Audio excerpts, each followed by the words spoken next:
Hello guys, welcome to university updates. So guys, अभी अभी ताज़ा आपका सीबीएसई का अदर बोर्ड्स का रिज़ल्ट आया होगा। एंड बहुत सारे रिज़ल्ट्स में ओएसएम के चक्कर में, जैसा कि हमने इस चीज़ पे बोला था कि ओएसएम टोटली फेल हो गया है। एंड इस चीज़ के चक्कर में आपके रिज़ल्ट्स में आरटी या कंपार्टमेंट होगा, है ना, आपका आ गया होगा बाय, मतलब कैसे भी आ सकता है। अब ये चीज़ों पे आपका कंट्रोल नहीं है, हो सकता है आपने तैयारी ना करी हो या कुछ भी करा हो जिसकी वजह से आपका आरटी या कंपार्टमेंट आ गया। लेकिन आपका सपना है भाई डीयू में एडमिशन लेना है, बीएचयू में एडमिशन लेना है, तो आपके लिए ये वीडियो बहुत इंपॉर्टेंट है। अगर आप चैनल पे नए हो तो चैनल को सब्सक्राइब कर लो, बिकॉज ये मात्र एक यूट्यूब पे आपको वीडियो मिलेगी जो आपको एक रियल में हेल्प करके जाएगी, ठीक है। और इस वीडियो को आप ज़रूर लाइक करोगे, मुझे पता है, ठीक है। इस वीडियो को जितना हो सके अपने फ्रेंड सर्कल में शेयर कर देना ताकि उनका भी एडमिशन हो पाए। तो गाइस, आरटी और कंपार्टमेंट आने के बाद भी आप डीयू और बीएचयू में एडमिशन ले सकते हो, जबकि डीयू और बीएचयू की क्लियर गाइडलाइंस होती है कि अगर जिसकी आरटी है और कंपार्टमेंट है वो पेंडिंग है, रिज़ल्ट पास नहीं है, तो आप एडमिशन नहीं ले सकते। उसके बाद भी गाइस आप एडमिशन ले सकते हो। मैं आपको इसमें तरीका बताऊँगा कैसे करना है सारी चीज़, तो ध्यान से सुनिएगा और ईयरफोन लगा के बैठ जाओ, ठीक है। तो सबसे पहले मैं आपको सीयूटी की वेबसाइट पे ले चलना चाहता हूँ। देखो, सीयूटी की अभी आप एग्ज़ाम दे रहे होगे एंड सीयूटी के एग्ज़ाम मैं आपको सबसे पहले सजेस्ट करूँगा बहुत अच्छे से देना। आरटी और कंपार्टमेंट आ जाने के बाद टेंशन में नहीं, बिल्कुल टेंशन नहीं लेना। आपको एक अच्छे एग्ज़ाम की तरह ये एग्ज़ाम देना है ताकि आपके अच्छे नंबर आ सकें। सेकंड, आपका अब ये सिनेरियो बन गया होगा कई सब्जेक्ट्स में, जैसे इस बच्चे का केमिस्ट्री या बायोलॉजी में आरटी लग चुका है, तो अभी इसका सपना टूट गया क्या, ये नहीं ले सकता क्या डीयू में एडमिशन? नहीं हो सकता है अभी भी, बिकॉज डीयू की क्लियर गाइडलाइंस होती हैं कि भाई एडमिशन हम लोग नहीं देंगे जब तक आपकी आरटी क्लियर नहीं होती या कंपार्टमेंट क्लियर नहीं होता। अब प्रॉब्लम ये है कि डीयू का फॉर्म है, जो दिल्ली यूनिवर्सिटी का जो फॉर्म है, सीसैस का फॉर्म जिसे बोलते हैं, काउंसलिंग का फॉर्म, वो आ जाता है इसी मंथ में और नेक्स्ट मंथ के स्टार्टिंग में आ जाएगा। तो भाई वो तो जैसे ही आएगा, तो आपको पता है यूट्यूब पे सबसे पहले अपडेट कौन देता है? सीबीएसई की अपडेट भी हम लोगों ने सबसे पहले दी थी एंड इसकी भी अपडेट हम लोग सबसे पहले देंगे। तो आपको पता है क्या करना है, लाल वाला बटन दबा के रखना और नोटिफिकेशन में हमें रखना सब्सक्राइब करके, ठीक है। तो अब देखो यार, सबसे मेन चीज़ है कि इन लोगों का फॉर्म आ जाता है। अब सीबीएसई ने जो ऑफिशियली अपने नोटिस में बोल रखा है कि 15 जुलाई को आपके ये एग्ज़ाम होंगे आरटी या कंपार्टमेंट के, ठीक है। अभी मैं दिखा दूंगा, नोटिस भी दिखा दूंगा। प्रॉब्लम ये है कि भाई ये फॉर्म जब तक क्लोज हो जाएंगे, डीयू का जो फॉर्म रिलीज़ होगा, फॉर्म फिलिंग वाला फेस 1 महीने का होता है इनका, तो ये लोग फॉर्म बंद कर देंगे, तो आप फॉर्म फिलअप नहीं कर पाओगे, तो फंस जाओगे आप। अब भाई फिलअप जो बच्चे फिल भी कर देंगे, चलो मान लिया आपने फिल भी कर दिया डीयू या बीएचयू का फॉर्म, तो उसमें एक सेक्शन होता है, ध्यान से देखो, उसमें एक सेक्शन होता है यहाँ पे रिजल्ट स्टेटस में। आप क्या लिखोगे? पास्ट लिखोगे, अवेटेड लिखोगे या अप्लाइड फॉर रीवैल्यूएशन लिखोगे? ये दिल्ली यूनिवर्सिटी का है। तो भाई आप कुछ भी नहीं लिख सकते, क्योंकि आपकी तो रिजल्ट ना पास में आते हो, ना अवेटेड में आते हो, ना रीवैल्यूएशन वाला आता है, तो आप तो फंस गए ना, समझ रहे हो? यही सेम प्रोसेस। और बीएचयू का तो और स्ट्रिक्ट है, वो लोग सिर्फ देखो ऐसे करते हैं, वो पास्ट ही लेते हैं। ये बीएचयू का जो है ये सिर्फ पास्ट, देखो ये बीएचयू का है, ये सिर्फ पास्ट स्टेटस लेते हैं। अब भाई करोगे क्या? फॉर्म फिलअप करके भी आप करोगे क्या? फॉर्म इसके आगे बढ़ेगा ही नहीं। और अगर मान लो आपने फिल कर भी दिया, फॉर एग्जांपल आपने फिल कर भी दिया, तो वो फॉर्म आगे चल के रिजेक्ट हो जाना है, कोई मतलब नहीं है। तो भाई आपको एक क्लियर सॉल्यूशन बताता हूँ। बीएचयू और दिल्ली यूनिवर्सिटी, जैसे आपका आरटी जो ये सीबीएस में दिखाता हूँ, एक सेकेंड, इसमें हमारा वो वाला टैब कहाँ गया? हाँ, ये रहा। जैसे 15 जुलाई तक हमारा आपका ये लिखा हुआ है कि आपके जो डेट शीट है, इसमें डेट शीट बताई हुई है, जो सप्लीमेंट्री एग्ज़ाम्स है, उसमें सप्लीमेंट्री एग्ज़ाम देने के लिए आपके 15 जुलाई को हो जाएंगे एंड उनका आई गेस जुलाई के बाद अगस्त में रिज़ल्ट आ जाना है। तो गाइस उस टाइम क्या होता है, दिल्ली यूनिवर्सिटी और बीएचयू अपने अपने राउंड्स निकालता है काउंसलिंग के, उस टाइम निकल रहे होते हैं।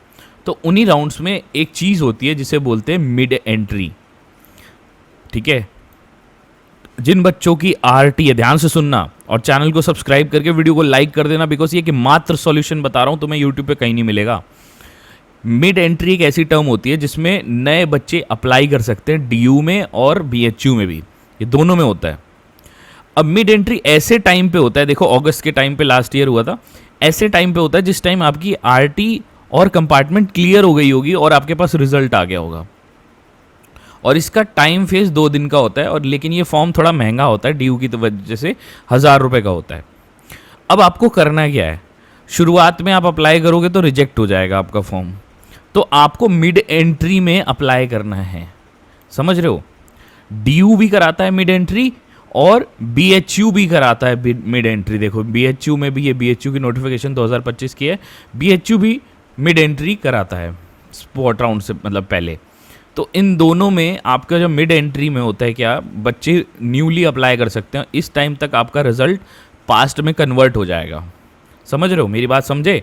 ये एकमात्र ट्रिक है भाई, पूरे यूट्यूब पे आपको नहीं मिलेगा, सच बता रहा हूँ। इसीलिए यूनिवर्सिटी अपडेट्स अपने नाम से जाना जाता है भाई, ऐसी ऐसी चीज़ें निकाल के लेके आता है, आपको मात्र मौका मिलेगा, ठीक है। तो देखो गाइस, आपको करना क्या है, मिड एंट्री ये टर्म आएगी और इसके लिए आपको हमें सब्सक्राइब करके रखना है और लंबे टाइम तक हमें फॉलो करते रहिएगा, ठीक है। आप एक प्राइवेट यूनिवर्सिटी बैकअप में रखिएगा और इसके लिए आप हमें फॉलो करके रखिएगा। जब डीयू और बीएचयू मिड एंट्री निकालेगा ना, तो हम यहाँ नोटिफिकेशन देते हैं कि मिड एंट्री आने वाला है। इसमें क्या होता है, नए बच्चे अप्लाई कर सकते हैं फॉर्म को दोबारा। डीयू और बीएचयू फॉर्म फिलिंग के 2 बार ऑप्शन देता है, ठीक है। और पहला ऑप्शन तो नॉर्मल सब स्टूडेंट जो सब में पास होते हैं, सब क्लियर होता है, ऑल क्लियर होता है, उनके लिए हो जाता है। दूसरा जो ये मिड एंट्री का ऑप्शन होता है, ये कंपार्टमेंट वालों और आरटी के वालों के लिए होता है, जिन्होंने क्लियर कर लिया होता है। क्योंकि पहले में अगर मान लो आपकी आरटी है और कंपार्टमेंट है और आपने फॉर्म फिलअप कर दिया डीयू का, इसमें क्या होगा, देखो आगे चल के ये फॉर्म रिजेक्ट हो जाएगा। पता है क्यों? क्योंकि ये लोग कहेंगे आपको सीट एलोकेट होगी पहले राउंड में, मान लो आपको सीट मिली, तो ये लोग आपके डॉक्यूमेंट वेरिफिकेशन करेंगे। अब वो कहेंगे ना आपका रिजल्ट पास्ट में है, ना अवेटेड में है, ना रिवैल्यूएशन में, तो वो क्या करेंगे, सीधा सीधा आपसे प्रूफ मांगेंगे। क्वेरी रेज होती है पोर्टल्स पे, क्वेरी रेज करेंगे या आपको फ़ोन करेंगे, कहेंगे भैया अपना रिजल्ट दिखाओ असली। तो जहाँ आपकी वहाँ पोल खुल जाएगी और वो आप नहीं दिखा पाओगे, कहोगे भैया हमारा तो भैया आरटी है और कंपार्टमेंट है तो अभी क्लियर नहीं है। तो ये लोग के क्लियर गाइडलाइंस होते हैं कि जिन बच्चों का ये प्रॉब्लम है उनको वो रिजेक्ट कर सकते हैं फॉर्म, तो फॉर्म रिजेक्ट हो जाएगा आपका। तो ये मिड एंट्री एक आपके लिए मात्र सॉल्यूशन और आखिरी सॉल्यूशन रह जाएगा डीयू और बीएचयू में, दोनों जगह कराते हैं, ठीक है। सो ये सॉल्यूशन आपके लिए बनता है, ठीक है। पसंद आई सॉल्यूशन तो चैनल को सब्सक्राइब कर रखना और लंबे टाइम तक फॉलो करते रहना भाई हमें, ताकि अपडेट आपको दे दूँ मैं। और ये वीडियो सब बच्चों तक शेयर करो, बिकॉज बहुत सारे बच्चे हताश हो गए होंगे भाई इस चीज़ के पीछे, ठीक है। तो अभी आपका सपना गया नहीं है, तुम्हारे भाई ने यूनिवर्सिटी अपडेट्स ने वो सपना बचा लिया, ठीक है। सो गाइस, अब ये चीज़ तो हो गई। अब ये डीयू और बीएचयू में आप अप्लाई कर सकते हो। अब डीयू और बीएचयू में ना परसेंटेज का एक एलिजिबिलिटी होता है, याद रखना। बहुत सारे कोर्सेज में डीयू और बीएचयू में तो होता है, डीयू में तो सिर्फ पासिंग बोलते हैं कि पास हो जाओ 33%, 100 में से 33% पास होता है सरकारी वाला, बस आप पास होने चाहिए, उतने परसेंट नंबर होने चाहिए आपके। तो डीयू में तो कोई क्राइटेरिया नहीं है परसेंटेज का, लेकिन बीएचयू में है। बीएचयू में 50% का क्राइटेरिया है, अगर आपके 50 से नीचे हैं 10+2 में तो आपको दिक्कत आएगी। और एज का भी इशू है गाइस, इसमें एज लिमिट भी है, नॉट मोर देन 22 ईयर्स। इन लोगों ने 2 चीज़ लगा दी है, आपके 50% नंबर होने चाहिए और आपके ये अलग अलग कोर्सेज के लिए, जैसे ये कोर्स है बीएससी साइंस इन एग्रीकल्चर के लिए, इसके लिए 16 से 25 के बीच में एज होनी चाहिए, ये एज के बीच में आप ले सकते हो। ऐसे ही सारे ब्रोशर में देखना जाके, तो ये बहुत इंपॉर्टेंट चीज़ है बीएचयू के लिए आपका, अगर अप्लाई कर रहे हो तो इसीलिए कहता हूँ भाई, हम लोग एक डिटेल और माइन्यूट चीज़ बताते हैं यूट्यूब पे, तो जुड़ जाना गाइस हमसे।